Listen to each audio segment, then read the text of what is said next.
আর একটা শেয়াল বনে বিচরণ করছিল। ও একটা ছোট্ট শাবক দেখতে পেল। ও ভাবলো, আজ একেই আমি খাবার হিসেবে গ্রহণ করব। আশেপাশে দেখলো কেউ দেখছে না, তো কেউ ছিল না। আর সেই শাবকের ওপর আক্রমণ করলো, যা হলো একটা ঘোর অপরাধ। বনের নিয়ম অনুসারে আপনি কখনোই শাবকের ওপর আক্রমণ করতে পারেন না। তারপর এই খবরটা যখন রাজা সিংহ জানতে পারলেন, সভার আয়োজন করলেন। কিন্তু সেখানে শেয়াল বলল, আমি তো এরকম কিছু করিনি। কিন্তু যদি আপনি এরকম বলেন, কোনো প্রমাণ দিন, এর কোনো সাক্ষী আছে? তখন রাজা সিংহ পেঁচাকে ডেকে পাঠালেন, যে সেই মুহূর্তে বৃক্ষের শাখার ওপর বসেছিল। সে সব কিছু দেখেছিল। পেঁচা সব সত্যি কথা বলল, আর শেয়ালকে মৃত্যুদণ্ড দেয়া হলো। এবার এই কাহিনী আমি আপনাকে কেন শোনালাম? কারণ মানুষও কখনো কখনো এরকম কর্ম করেন যা শিয়াল করেছে। এটা ভাবেন কেউ দেখছে না, যখন আমি অনুচিত কর্ম করতেই পারি। কিন্তু না, আপনি যাই করুন না কেন, কেউ না কেউ অবশ্যই তা দেখছে। কোনো ব্যক্তি না হলেও কোনো প্রাণী, না হলে কোনো যক্ষ বা দেব বা প্রেত। যদি এনারা কেউ না দেখেন, তাহলে ধরিত্রী মাতা দেখেন, যেখানে দাঁড়িয়ে আপনি সেই কর্ম করছেন, তাই না? তাই একটা কথা সবসময় মনে রাখবেন, কে দেখছেন কে দেখছেন না সেই বিষয়ে ভাবা ছেড়ে দিন। এটা খুব সহজ কথা। আপনি যদি উচিত কর্ম করেন, উচিত ফল পাবেন। যদি অনুচিত কর্ম করেন, তাহলে আপনি অনুচিত ফল অবশ্যই পাবেন। সেই জন্য উচিত পথে চলতে থাকুন, উচিত কর্ম করতে থাকুন, আর আমার সাথে ভালোবেসে বলুন, রাধা রাধা। আপনি কখনো কোনো বাজকে নিজের বাসা বানাতে দেখেছেন? এই বাজ যখনই কোনো বাসা বানায়, তখন উঁচু গাছের ডালে বা কোনো পর্বতের শিখরে বাসা বানায়, অনেক উচ্চতায়। আর সেখানে তার সন্তানও জন্মগ্রহণ করে। যখন এই সন্তানেরা জন্মায়, তখন এই বাজ খুবই ভালোবেসে এবং খুব সাবধানে এদের পালন পোষণ করে। নিজের ঠোঁট দিয়ে তাদের ঠোঁটে খাবার পরিবেশন করে। কিন্তু যেই সেই সন্তানেরা হৃষ্টপুষ্ট হয়ে যায় এবং সেই কথা বাজ নিজে বুঝতে পেরে যায়, সেই বাজ নিজেই সেই বাসা ছিন্ন ভিন্ন করে দেয়। সেই সন্তান যাদের সবেমাত্র ডানা গজিয়েছে, কিভাবে উড়তে হয় তারা জানে না, সেই সন্তানগুলিকে উচ্চতা থেকে ঠেলে দেয়। সেই সন্তান প্রথমে ভয়ভীত হয়ে যায়। তারা সামনে মৃত্যুকে দেখতে পেয়ে ভয়ের কারণে তাদের ডানা ঝাপটাতে থাকে। আর সেই প্রক্রিয়াতেই সেই সন্তানগুলি উড়তে শুরু করে দেয়। এবার এই ঘটনায় আমরা কি শিক্ষা পেতে পারি? এটাই, যদি আপনি মাতা পিতা হন, তাহলে নিজের সন্তানকে অবশ্যই স্নেহ করুন, কিন্তু তাদেরকে নিজের আঁচলের তলায় বেঁধে রাখবেন না। যদি আপনি চান আপনার সন্তান জীবনে উন্নতি করুক, তাহলে নিজের মুঠো থেকে তাদের স্বতন্ত্র করে দিন। এই সংসারে সংঘর্ষ করতে দিন। সেই সন্তান নিজেই বুঝতে পারবে যে জন্মের সময় পাওয়া ডানা কি করে ব্যবহার করতে হয়। আর আপনার চোখের সামনে আপনার সন্তান এই আকাশে উড়তে থাকবে। তাহলে আসুন আমার সাথে ভালোবেসে বলুন, রাধা রাধা। সংসারে সবচেয়ে পবিত্র মানা হয় গঙ্গা জলকে। কখনো ভেবে দেখেছেন কেন? কারণ গঙ্গা জলের আবির্ভাব অত্যন্ত শুদ্ধ হয়, তার জন্ম শুদ্ধ হয়, যেখান থেকে তার শুরু সেটাই শুদ্ধ হয়। আর শুরুটা শুদ্ধ হওয়া অত্যন্ত আবশ্যক। আমাদের জীবনে সবই শুরু হয় আমাদের ভাবনা থেকে। নিজের ভাবনাকে শুদ্ধ রাখুন, কারণ এই ভাবনা থেকেই আবির্ভাব হয় শব্দের। আপনার শব্দ শুদ্ধ। এই সংসারে, এই জীবনে নিজের ভাবনা শুভ রাখলে, শুদ্ধ করলে, আপনার মন সুপ্রসন্ন হয়ে বলবে, রাধা রাধা। মানুষ জন্মগ্রহণ করে, তার সাথে ভয়েরও জন্ম হয়। ছোটবেলা থেকেই আমাদের মনে কোনো না কোনো প্রকারের ভয় থেকেই যায়। কেউ এই বিষয়ে ভয় পায় যে তার কোনো বস্তু তার থেকে দূরে চলে যাবে। কেউ এই বিষয়ে ভয় পায় যে আমি নিজেকে হারিয়ে ফেলব। কেউ এই ভেবে ভয় পায় যে আমার প্রিয়জনেরা তারা যেন আমার থেকে দূরে না চলে যায়। কেউ এই ভেবে ভয় পায় যে আমরা যেন পথ না হারিয়ে ফেলি। আদি ইত্যাদি। কিন্তু সত্যি কথা বলতে ভেবে দেখুন, এই ভয় বাস্তবে কি? শুধুই একটা মনস্থিতি, আর কিছুই নয়। যা কিছু আপনি জীবনে পেয়েছেন তা একদিন আপনাকে হারাতে হবে। এই জীবন হলো আপনারই, কিন্তু তাও একদিন সমাপ্ত হবে। তাই ভয় পেয়ে কি লাভ? এই ভয় শুধু আপনাকে জীবন যাপন করা থেকে বাধা দিচ্ছে, আর কিচ্ছু নয়। পথ হারিয়ে ফেললেই বুঝতে পারবেন যে নতুন পথ কিভাবে বানাতে হয়। কিছু মানুষকে জীবন থেকে হারালে তবেই আপনি বুঝবেন যে আপনার আপনজনকে। এই ভয়ের কারণে ভীত হয়ে থাকবেন না। এই তারা নক্ষত্র অন্ধকারের অভাবে গুরুত্ব হারায়। শিবকেও মহাদেব হওয়ার জন্য বিষপান করতে হয়েছিল। প্রত্যেক পরিস্থিতি, প্রত্যেক সাফল্য আপনার পরীক্ষা নেবে। তাতে উত্তীর্ণ হওয়া হলো আপনার কর্ম। যখনই আপনি ভয় পাবেন বা সংকটের সম্মুখীন হবেন, তখন সাহসের সাথে তার সম্মুখীন হন। মনে রাখবেন, যে সম্মুখীন হতে জানে, সাফল্য তার সাথে সবসময় থাকে। আসুন আর আমার সাথে ভালোবেসে বলুন, রাধা রাধা। আমাদের হাতটা দেখুন। এই হাতে 5টা আঙুল আছে, যা ভিন্ন ভিন্ন ধরনের। একরকম কেন নয়? কারণ হলো প্রত্যেকের নিজের নিজের গুরুত্ব আছে, নিজের নিজের মাহাত্ম্য আছে। এরা ভিন্ন, তাই একত্রিত হয়ে মুষ্টিবদ্ধ করা সম্ভব, যার দ্বারা আমরা আত্মরক্ষাও করতে পারি, আবার আক্রমণও করতে পারি। যদি 5টি আঙুল সমান হতো, তাহলে মুষ্টিবদ্ধ হতে পারত না, নিজেদের মধ্যে বিভ্রান্তির সৃষ্টি করত। এবার এরকমই কিছু আমাদের সংসারেও হয়। আমাদের দেশ, যেখানে একটি ভূমির ওপর ভিন্ন ভিন্ন ধর্মের মানুষ বাস করেন, ভিন্ন ভিন্ন জাতি, ভিন্ন ধর্ম, ভিন্ন ভাষা। কিন্তু যদি আমরা এটা ভাবি যে কিভাবে এই দেশকে কল্যাণের পথে নিয়ে যাওয়া যায়, কিভাবে এর বিকাশ করা সম্ভব, তাহলে আমাদের একত্রিত হওয়া শিখতে হবে।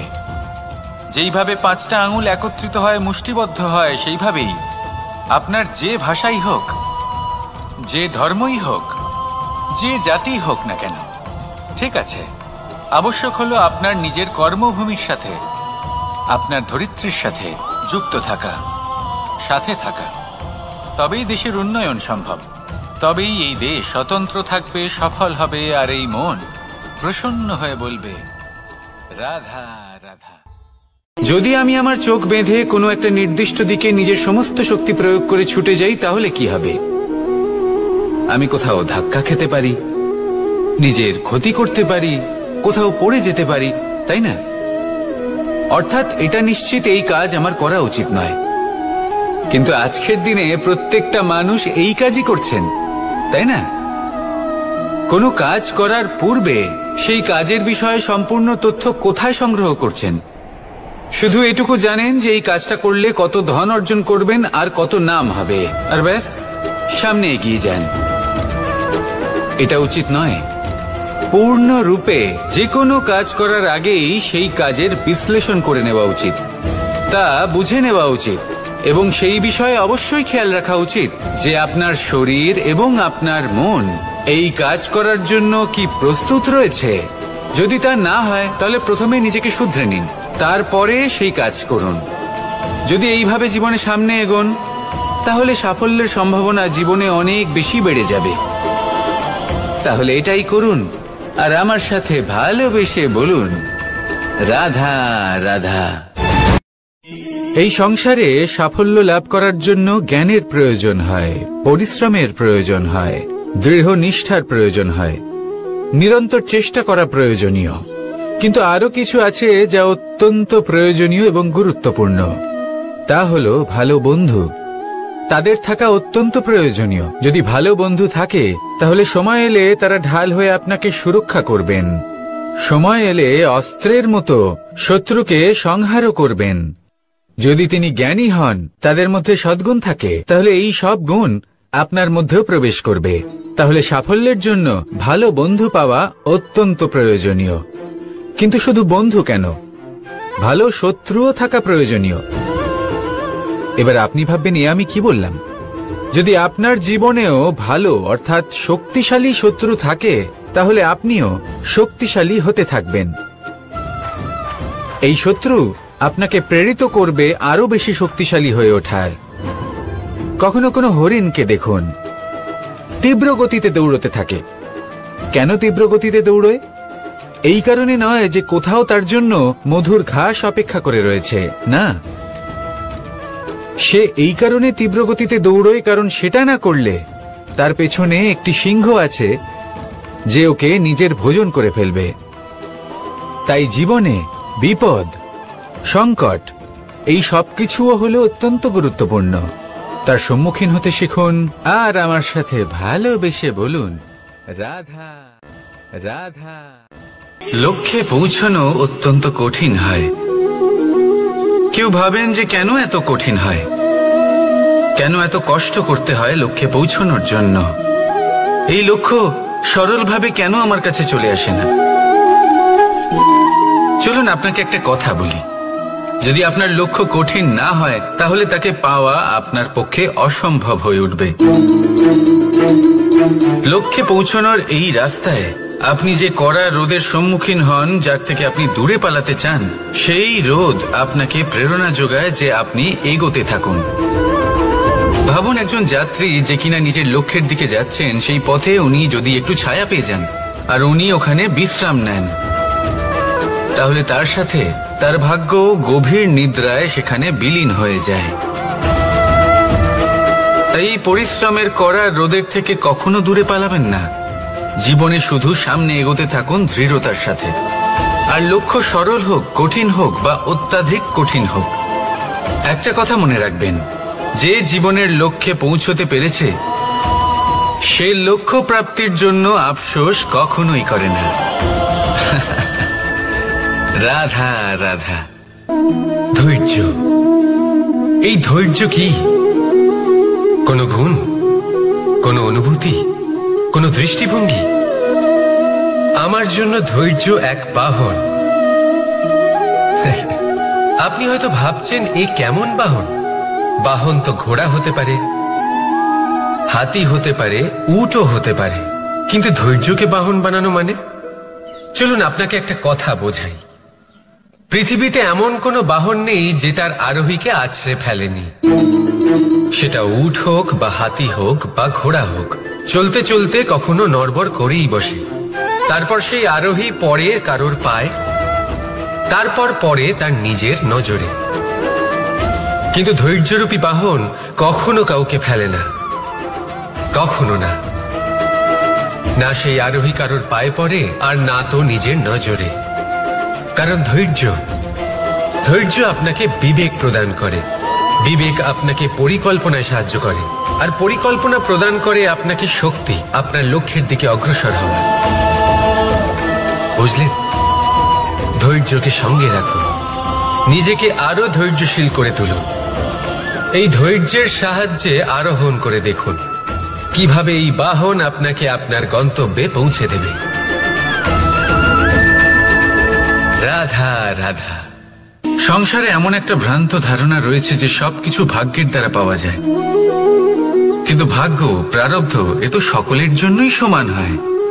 এটা তো ব্যক্তির উপরে নির্ভরশীল হয়, তার আকাঙ্ক্ষার উপরে নির্ভরশীল হয়, বাসনার উপরে নির্ভরশীল হয়, স্বভাবের উপরে নির্ভরশীল হয় যে উনি সেটা নিয়ে কি করেন।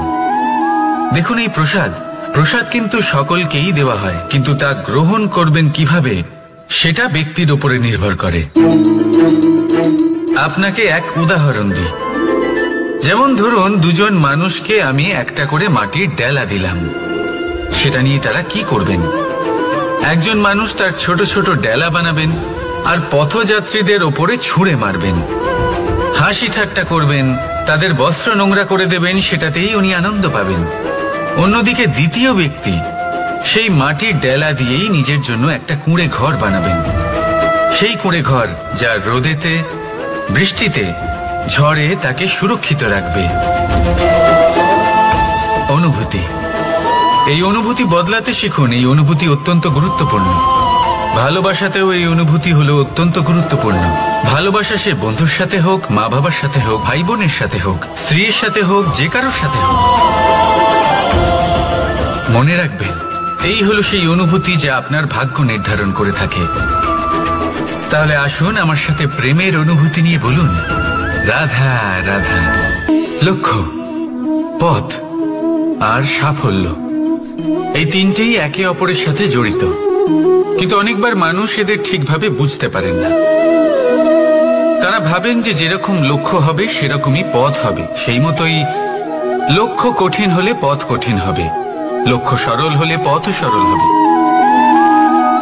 যদি আপনাকে আসল সত্যের সাথে অবগত করাই, তাহলে দেখবেন সবকিছুই এর উল্টো। লক্ষ্য নিজের পথ বানায় না, পথ সেটাই যেটা আপনি স্বয়ং নির্বাচন করে আপনি নিজে বানান। সেই অনুসারেই আপনি আপনার লক্ষ্যে পৌঁছতে পারবেন। সেই জন্য জীবনে যখনই লক্ষ্যে পৌঁছানোর পথের বিষয়ে আপনি কোনো সিদ্ধান্ত নেবেন, তাহলে তা ভেবে চিন্তে নেবেন, কারণ এই পথ অত্যন্ত গুরুত্বপূর্ণ। পথ যদি শুভ হয়, তাহলে লক্ষ্য আপনা থেকেই শুভ হয়ে যায়। তাহলে আসুন আমার সাথে ভালোবেসে বলুন, রাধা রাধা। ভাগ্য আর কর্ম, এই দুই এমন শব্দ যাকে ঘিরে সমগ্র সংসার। কেউ বলে আমার ভাগ্যে এটা ছিল না, যা পেলে আমার জীবন অন্যরকম হতো। কেউ বলে আমার গত জন্মের কর্ম নিশ্চয়ই এমন ছিল, যে কারণে এই জন্মে এরকম ভাগ্য পেয়েছি আমি। এসব বাদ দিন আর একবার শান্ত চিত্তে ভাবুন।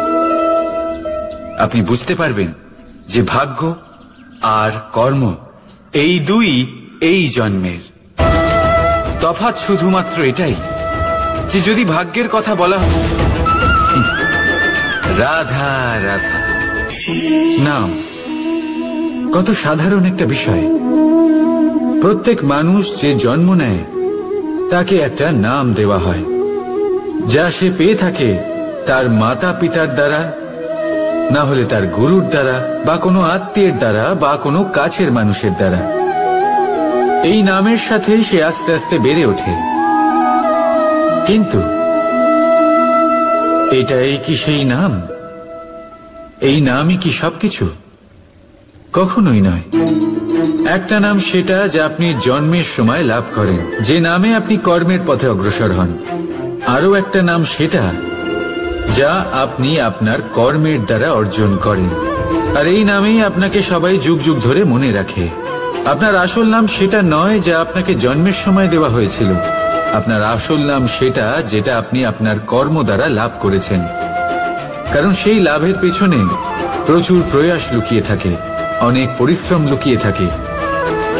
কিন্তু যদি আপনি চান যে মানুষ আপনার নাম মনে রাখে, তাহলে আপনাকে কর্মের পথে অগ্রসর হতেই হবে, শুভ কর্ম করতে হবে, অনর্গল চেষ্টা করে যেতে হবে, মহান কাজ করতে হবে। আর বিশ্বাস করুন, আপনি একটা মহান নামের ফল অবশ্যই লাভ করবেন। রাধা রাধা। আমি এখানে একা এই বনে বসে আছি, বাঁশি বাজাচ্ছি। কার জন্য? কে আছেন এখানে? কেউ নেই। আমার প্রজা, আমার রাজ্য, আমার পরিবার আমার থেকে অনেক দূরে আছেন। আমি এখানে একা এই বনে বসে এই আকাশের এই রঙের, গাছের এই সব ফলের, মাটির সুবাসের আনন্দ উপভোগ করছি। কেন? আমি হলাম দ্বারকাধীশ। এমন কি রাজকীয় বা ভৌতিক সুখ রয়েছে যে আমি ওখানে পেতে পারি না? সবকিছুই পেতে পারি, তাও এখানে বনে একা বসে আছি। কোন সুখ খুঁজে চলেছি? একা থাকার সুখ।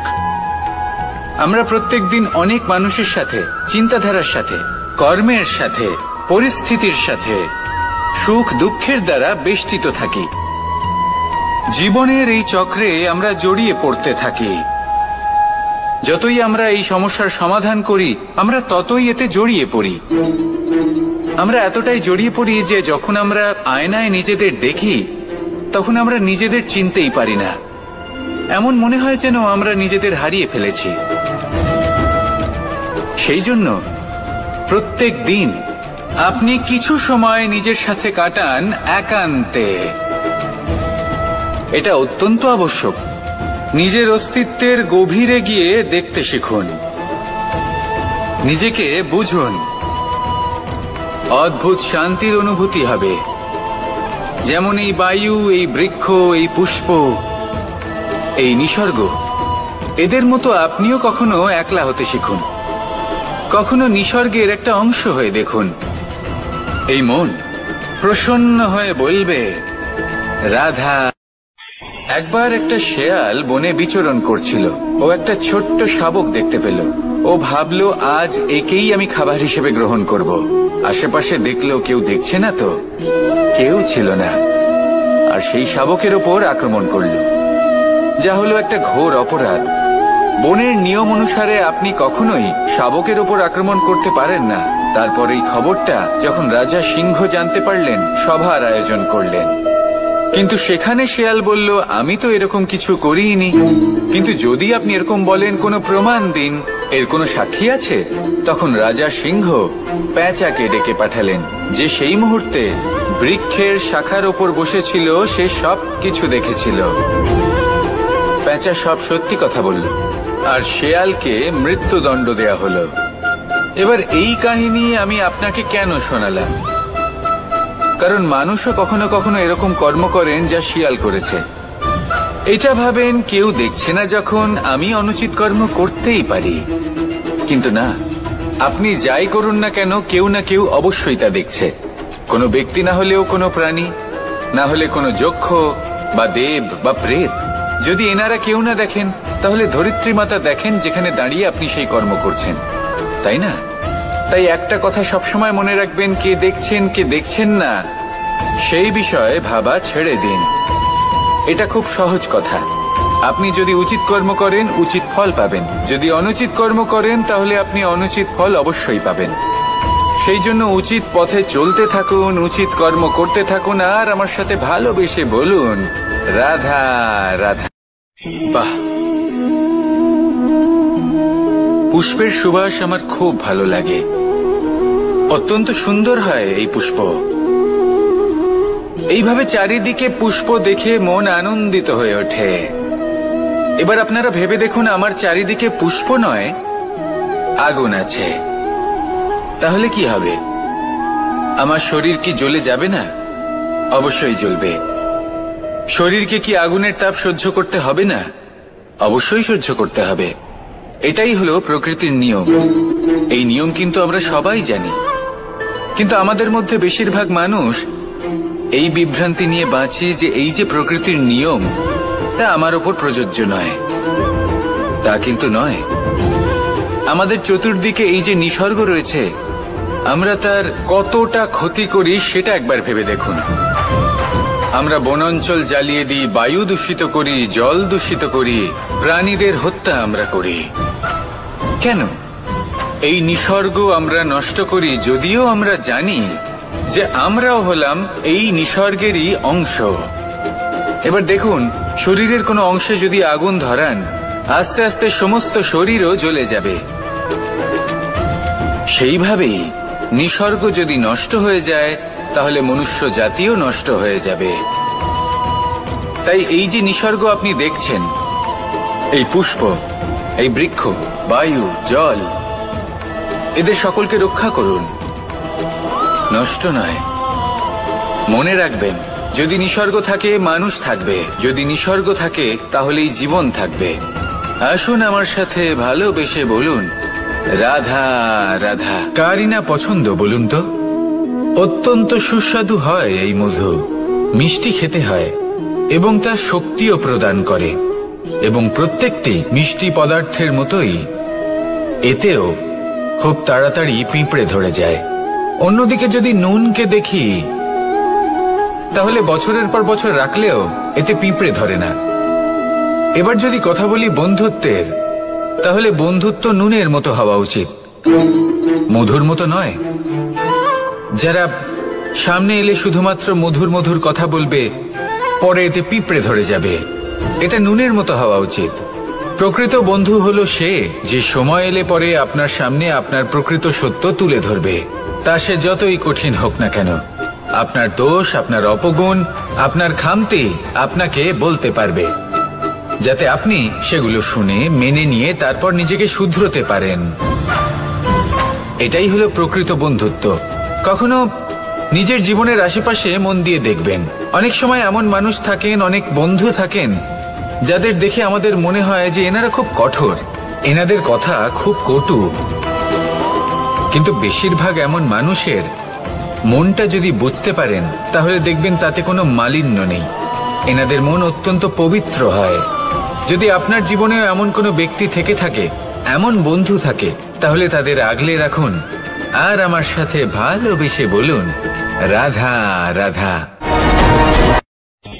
যতক্ষণ আমরা এই সংসারে জীবিত ততক্ষণ আমাদের সাথে সবকিছু থাকে, আমাদের ধন, সুখ স্বাচ্ছন্দ্য, আমাদের মিত্রগণ, আমাদের পরিবার, এই সমাজ, এই সবকিছু আমাদের সাথে থাকে। যেদিন আমরা এই সংসারকে ত্যাগ করব, এদের মধ্যে কেউ আমাদের সাথে যাবে না, না ধন, না স্বাচ্ছন্দ্য, না সম্পত্তি। এই সকল মানুষ, এই সমাজ, এরা শুধুমাত্রই শ্মশান পর্যন্ত আমাদের সাথে থাকতে পারবেন। তারপরে যদি আমাদের সাথে কিছু যেতে পারে তাহলে তা শুধুই আমাদের ধর্ম। আর এই সংসারে আমরা নিজেদের যে সুনাম রেখে যাই সেটা সম্ভব শুধুমাত্র কর্মের দ্বারা। সেই জন্য সংসারে যতদিন পর্যন্ত জীবিত আছেন, যদি কিছু অর্জন করতে চান তাহলে ধর্ম অর্জন করুন, ধর্মের বিষয়ে স্পষ্টতা অর্জন করুন এবং কর্ম অর্জন করুন। এটাই হবে আপনার অতীত এবং এটাই হবে আপনার ভবিষ্যৎ, এবং এটাই সকলকে প্রেরণা প্রদান করবে। আসুন আমার সাথে ভালোবেসে বলুন, রাধা রাধা। কোনো যাত্রায় যাব বলে মনে করি তখনই আমরা প্রস্তুত থাকি আসন্ন বিপদের জন্য বা সংকটের জন্য। যেমন যদি আমাদের মনে হয় যে আজকের পরিবেশ খুব ঠান্ডা হবে, তাহলে আমরা গরম বস্ত্র ধারণ করি বা সেটাকে সাথে নিয়ে যাই। যদি মনে হয় যে বৃষ্টি হতে পারে বা বৃষ্টি হয়ে চলেছে, আমরা দেখছি, তাহলে আমরা একটা ছাতা সাথে নিয়ে নিই। আমরা প্রস্তুত থাকতে চাই এবং এটাই উচিত, এবং সেই কারণেই আমরা যাত্রায় সাফল্য লাভ করি। কিন্তু যদি আমরা কথা বলি জীবনযাত্রা নিয়ে, যা কিনা সব থেকে বেশি গুরুত্বপূর্ণ, তাহলে তার জন্য আমরা পূর্ণরূপে প্রস্তুত থাকি না। আশেপাশের মানুষ, এই সমাজ, আমাদের সাথী, আমাদের মিত্ররা যে কোনো মুহূর্তে বদলে যেতে পারেন। সেই জন্য আমরা নিজেদেরকে কখনো সাবধান করি না, কখনোই নিজেদের প্রস্তুত করি না। আমাদের এটা কখনোই মনে হয় না যে এরকম হতে পারে, আর সেই কারণেই শেষে গিয়ে আমরা অত্যন্ত দুঃখ পাই। একটা অমূল্য শিক্ষা আছে যেটা আমাদের লাভ করা উচিত, সতর্ক থাকা উচিত। এই জীবনযাত্রার জন্য শুধুমাত্র এই পরিবেশের বিষয়ে তথ্য সংগ্রহ করা বা তাকে অনুমান করা, এটুকু হলেই চলবে না। আমাদের আশেপাশের মানুষজনকে দেখতে হবে, তাদের স্বভাব, পরিস্থিতির ওপর নজর রাখতে হবে। যখন তারা রং পাল্টাচ্ছেন নজর রাখতে হবে, তা অত্যন্ত আবশ্যক। পরিবর্তন আপনার জীবনে অবশ্যম্ভাবী, সঠিকভাবে তার সম্মুখীন হন। আসুন আমার সাথে ভালোবেসে বলুন, রাধা। এই সংসারের সব থেকে বড় সুখ কি? কেউ বলবেন নিজের লক্ষ্য প্রাপ্ত করা, কেউ বলবেন ধন উপার্জন করা, কেউ বলবেন নিদ্রাই সব থেকে বড় সুখ, কেউ বলবেন রাজ্য লাভ করা, আবার কেউ বলবেন মাতার হাত থেকে খাবার খাওয়া, আদি ইত্যাদি। কিন্তু যদি সত্যি কথা বলি, এই সংসারের সব থেকে বড় সুখ হলো সেবা করা। কখনো কাউকে সেবা করে দেখুন। এই সেবা দ্বারা অন্য কোনো মানুষের আশীর্বাদ লাভ করাতেই সুখ রয়েছে। আপনার সেবা ভাব দ্বারা যখন কোনো মানুষ নিজের অন্তরাত্মা থেকে আপনাকে আশীর্বাদ করে, তার থেকে বড় সুখ আর কিছুই নেই। কারণ প্রত্যেক মানুষের মধ্যে ঈশ্বর বাস করেন। নরের সেবাই হলো নারায়ণের সেবা। নিষ্কাম সেবা করাই হলো সব থেকে বড় সুখ। তাই নিজের অন্তরে সেবার এই ভাব জাগ্রত করুন। যে সুখের কথা আমি বলছি, সেই সুখ অনুভব করেই দেখুন। এই মন সুপ্রসন্ন হয়ে বলবে, রাধা রাধা। বাহ, পুষ্পের সুবাস আমার খুব ভালো লাগে। অত্যন্ত সুন্দর হয় এই পুষ্প। এইভাবে চারিদিকে পুষ্প দেখে মন আনন্দিত হয়ে ওঠে। এবার আপনারা ভেবে দেখুন, আমার চারিদিকে পুষ্প নয়, আগুন আছে। তাহলে কি হবে? আমার শরীর কি জ্বলে যাবে না? অবশ্যই জ্বলবে। শরীরকে কি আগুনের তাপ সহ্য করতে হবে না? অবশ্যই সহ্য করতে হবে। এটাই হলো প্রকৃতির নিয়ম। এই নিয়ম কিন্তু আমরা সবাই জানি, কিন্তু আমাদের মধ্যে বেশিরভাগ মানুষ এই বিভ্রান্তি নিয়ে বাঁচি যে এই যে প্রকৃতির নিয়ম তা আমার ওপর প্রযোজ্য নয়। তা কিন্তু নয়।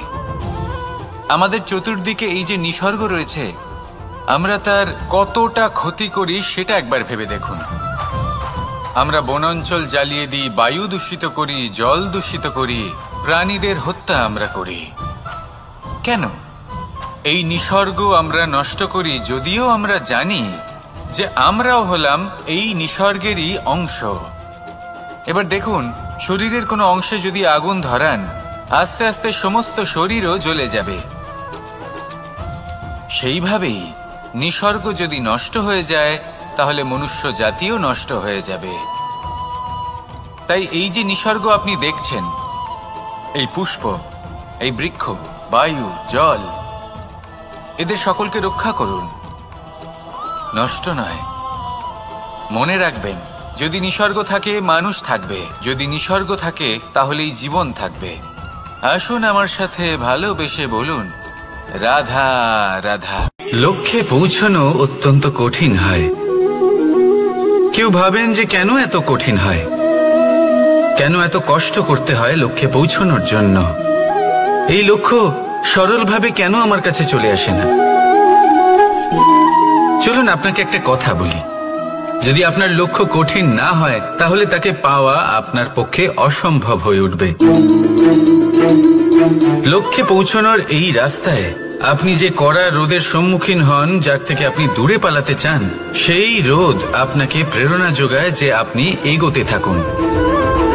ভাবুন, একজন যাত্রী যে কিনা নিজের লক্ষ্যের দিকে যাচ্ছেন, সেই পথে উনি যদি একটু ছায়া পেয়ে যান আর উনি ওখানে বিশ্রাম নেন, তাহলে তার সাথে তার ভাগ্য গভীর নিদ্রায় সেখানে বিলীন হয়ে যায়। তাই পরিশ্রমের করা রোদের থেকে কখনো দূরে পালাবেন না। জীবনে শুধু সামনে এগোতে থাকুন দৃঢ়তার সাথে। আর লক্ষ্য সরল হোক, কঠিন হোক বা অত্যাধিক কঠিন হোক, একটা কথা মনে রাখবেন, যে জীবনের লক্ষ্যে পৌঁছতে পেরেছে সে লক্ষ্য প্রাপ্তির জন্য আফসোস কখনোই করে না। রাধা রাধা। ধৈর্য, এই ধৈর্য কি কোনো গুণ, কোনো অনুভূতি, কোনো দৃষ্টিভঙ্গি? আমার জন্য ধৈর্য এক বাহন। আপনি হয়তো ভাবছেন, এ কেমন বাহন? বাহন তো ঘোড়া হতে পারে, হাতি হতে পারে, উটও হতে পারে, কিন্তু ধৈর্যকে বাহন বানানো মানে? চলুন আপনাকে একটা কথা বোঝাই। পৃথিবীতে এমন কোনো বাহন নেই যে তার আরোহীকে আছড়ে ফেলেনি। সেটা উট হোক বা হাতি হোক বা ঘোড়া হোক, চলতে চলতে কখনো নড়বড় করেই বসে। তারপর সেই আরোহী পড়ে কারোর পায়, তারপর পড়ে তার নিজের নজরে। কিন্তু ধৈর্যরূপী বাহন কখনো কাউকে ফেলে না, কখনো না। না সেই আরোহী কারোর পায়ে পড়ে, আর না তো নিজের নজরে। কারণ ধৈর্য আপনাকে বিবেক প্রদান করে, বিবেক আপনাকে পরিকল্পনায় সাহায্য করে, আর পরিকল্পনা প্রদান করে আপনাকে শক্তি, আপনার লক্ষ্যের দিকে অগ্রসর হওয়া। বুঝলেন? ধৈর্যকে সঙ্গে রাখুন, নিজেকে আরো ধৈর্যশীল করে তুলুন। এই ধৈর্যের সাহায্যে আরোহণ করে দেখুন কিভাবে এই বাহন আপনাকে আপনার গন্তব্যে পৌঁছে দেবে। রাধা রাধা।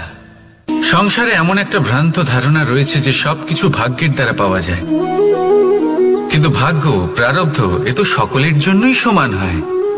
এটা তো ব্যক্তির উপরে নির্ভরশীল হয়, তার আকাঙ্ক্ষার উপরে নির্ভরশীল হয়, বাসনার উপরে নির্ভরশীল হয়, স্বভাবের উপরে নির্ভরশীল হয় যে উনি সেটা নিয়ে কি করেন।